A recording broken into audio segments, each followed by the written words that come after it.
तो जय हिंद दोस्तों, कैसे हैं आप सब। आज हम लोग एक ऐसी धारा के ऊपर चर्चा करेंगे जो कि जुर्माने और जुर्माने के ऊपर दिए गए दंड के ऊपर बात करता है। मान लीजिए कि 5,000 रुपये का जुर्माना ना भरने पर आपको 2 महीने तक की जेल हो सकती है और 10,000 से ज़्यादा पर 1 साल तक की जेल हो सकती है। जी हाँ, धारा 8 भारतीय न्याय संहिता की बीएनएस की धारा 8 जुर्माना और जुर्माना न भरने पर कैद। तो जुर्माने की इसके अंतर्गत पहला आता है, जुर्माने की कोई समय सीमा नहीं होती। जुर्माने की कोई सीमा नहीं होती।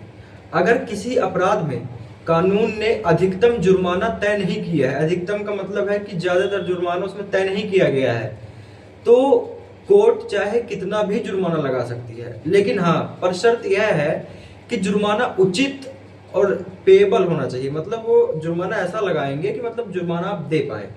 एक एग्जांपल के साथ समझते हैं। मान लीजिए किसी अपराध में लिखा है कि 3 साल की कैद या जुर्माना, या फिर दोनों, कैद भी और जुर्माना भी, लेकिन जुर्माना की कोई सीमा नहीं बताई है कि जुर्माना की कोई सीमा नहीं बताई कितने का जुर्माना लगेगा। तो कोर्ट परिस्थिति देखकर 2,000 या 20,000 या उससे ज्यादा भी लगा सकती है, वो कोर्ट के ऊपर डिपेंड करता है। इसके अंतर्गत दूसरा आता है, जुर्माना ना भरने पर कैद कौन सी होती है। अगर अपराधी जुर्माना नहीं भरता तो कोर्ट उसे कैद की सजा भी दे सकती है, मतलब उसे बंदी भी बना सकती है कोर्ट। मान लीजिए राम को 1 साल की कैद प्लस 10,000 रुपए की सजा हुई। मतलब राम ने कोई अपराध किया, उस अपराध के ऊपर उसे कैद भी हुई 1 साल की और 10,000 रुपए का जुर्माना भी लगा। तो अगर राम जुर्माना नहीं भरता है तो कोर्ट उसे कुछ अतिरिक्त कैद भी दे सकती है। इसके अंतर्गत तीसरा आता है डिफॉल्ट कैद की सीमा। मान लीजिए अगर अपराध की अधिकतम सजा जो है वो 4 साल है और अपराधी जुर्माना नहीं भरता, तो उसे मिलने वाली जो अतिरिक्त सजा है वो 4 साल का 1/4 यानी कि 1 साल से ज्यादा नहीं हो सकती। मान लीजिए उदाहरण के साथ समझाता हूं। सीमा नाम की महिला कोई है, मान लीजिए उसने चोरी के लिए उसे 2 साल की कैद हुई प्लस उसमें जुर्माना लगा, मतलब उसे कैद भी हुई और उसे जुर्माना भी लगा।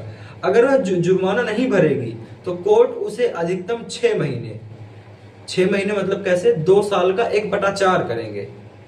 अगर 2 साल की सजा है एक उसका 1/4 कर देंगे, मतलब 6 महीना, अधिकतम उसे 6 महीना तक डिफॉल्ट कैद दे सकती है। इसी के अंतर्गत आता है चौथा, डिफॉल्ट कैद का प्रकार। मतलब डिफॉल्ट कैद भी कई प्रकार के होते हैं। अगर अपराध कठोर कैद है, मतलब रिगरस इम्प्रिजनमेंट है, तो